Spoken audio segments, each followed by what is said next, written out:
Maid of Honor Part 2.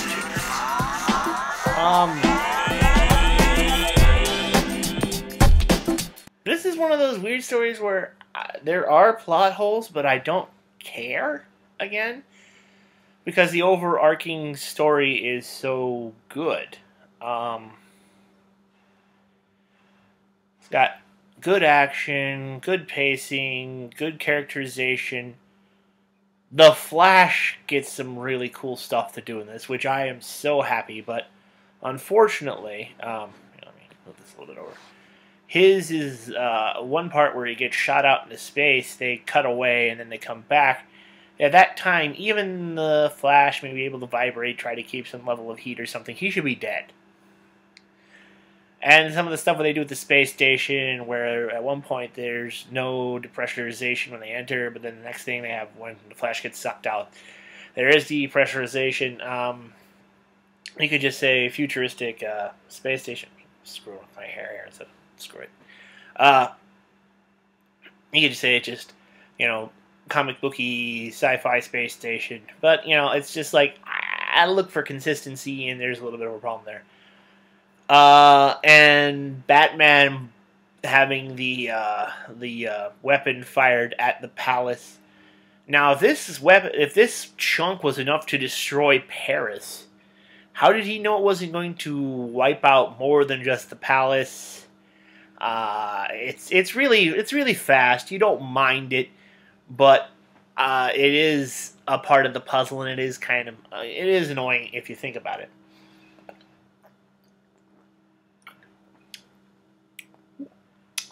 But overall, this is really, really good.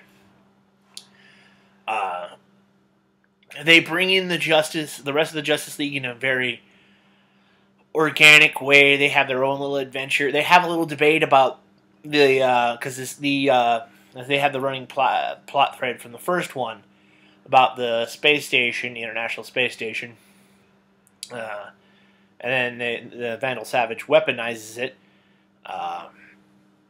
With like a scene right out of Babylon 5 with a masked driver.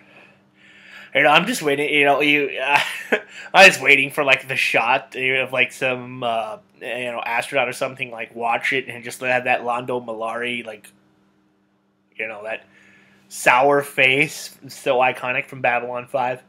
But they didn't do that. But I have to. Masked drivers and just the way they set up. This is Dwayne McDuffie. I don't know if he had gained inspiration from Babylon 5, which was mainly distributed by Warner Brothers, or if this is just an idea of his own. But I kind of had a moment where I was like, oh yeah, I know what a masked driver is, and holy shit, that's bad. I don't want Earth to be Narn. Don't make Earth Narn.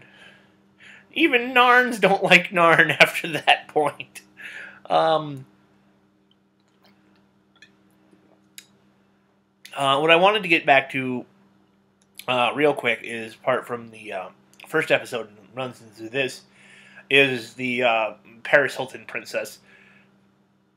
I forgot her name already. So Audrey, something like that. I don't know. Anyways, she has, as soon as she finds out her father has had this stroke, which that's another thing. If the father's had the stroke and all this, and they blow up the palace, did anyone save the dad, or did he just get blown up? You never see him again. You don't know if he's dead, not dead. Pardon me. It's the end of my marathon, and I've been drinking the whole way. But so that's not really resolved, and that kind of bugs me. But the overall story, the arc, the characterization, the action, is really, really. It's all really, really good. We're at the point where I'm only nitpicking because I'm paying super attention in this. And I'm going through these and looking for. I mean, I'm not really looking for inconsistencies. I would say I'm just saying that I'm taking a critical approach or a more in-depth approach to the episode. I can't help but notice the shortcomings. That being said, none of them bother me. Because the overall story is done so well. They briefly go into Vandal Savage's backstory, and that's fun. They still have more Batman and Diana interaction. Apparently, she has figured out that Bruce Wayne is Batman, even though Bruce just looks at her and says, she's like, "We never did finish our dance," and he just goes, "I don't know what you're talking about." And she's just like, whatever, you're still taking me out dancing anyway. So that's cute. That's way, like I said, this is way better at setting that up and having that relationship grow than the entire first season. In like 2 episodes, they've really made me feel like, okay, these characters do have a deeper connection, and it doesn't, the level of force, like they were trying to put it on us, is kind of faded in more its natural character response. I do like. I'm going to talk about the Flash. I mean, there's so much going on with Wonder Woman and Batman and all this stuff. I'm going to talk about the Flash because the Flash does stuff and is on point and awesome in this episode, and I don't get to talk about Wally enough, so it's Wally time. Wally, not only he gets point, he's flying the javelin, nice. Where they have a discussion about whether they should blow the station up or try to save the hostages. John Stewart's like, hey, these are probably military guys. They know the risks. We can just do this and save the world right there. But Flash is like, it's our job, if we can, to save them. Admitting that they might have to blow the station up, but they should make the effort. Which Manhunter is just like, I concur, And so they go and they get attacked and they blow up the javelin, but of course Green Lantern's there, so it doesn't really matter. So they gain entry, and they, kind of split up to figure things out. Which, of course, this space station is way bigger than the actual International Space Station, because you can probably go to end to end. You can go to end of that thing pretty quickly. And I wish they would have had 0G sections where it would be more interesting. I mean, it wouldn't have been so interesting for Flash and Lantern. I mean, not Manhunter and Lantern, considering they can have the flight ability. But Flash and 0G would have been really interesting to see him interact that way.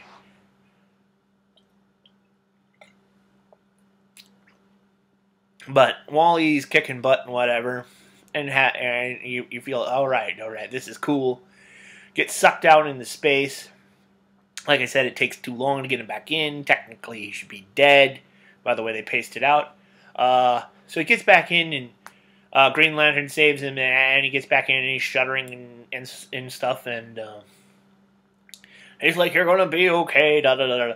And Flash just is pissed. He's like, I've had enough of this crap. So he jets out and just knocks all the bad guys out. He's done.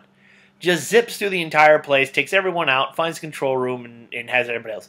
And it's so badass. And I'm like, yes! You can have comedic moments, you can have little comedy moments of the Flash, but, give me this. Give me this every once in a while. I don't get my Wally fix in the comics anymore, because they've got the new 52 crap with Barry. But I was like, yes, this feels like the Flash I enjoy. The Flash, he still has the components of what I love from the character in the comics, is kind of melded with what I saw in they were doing with what in the TV show. So that it's this blending and that works. I haven't seen him really use his powers and feel like totally on point probably since Paradise Lost. I mean, I know they had the whole Savage Time thing where he kind of zips off at the end and has the fleet, but whatever. I mean, but really feeling like his powers, he's using his powers right in the moment.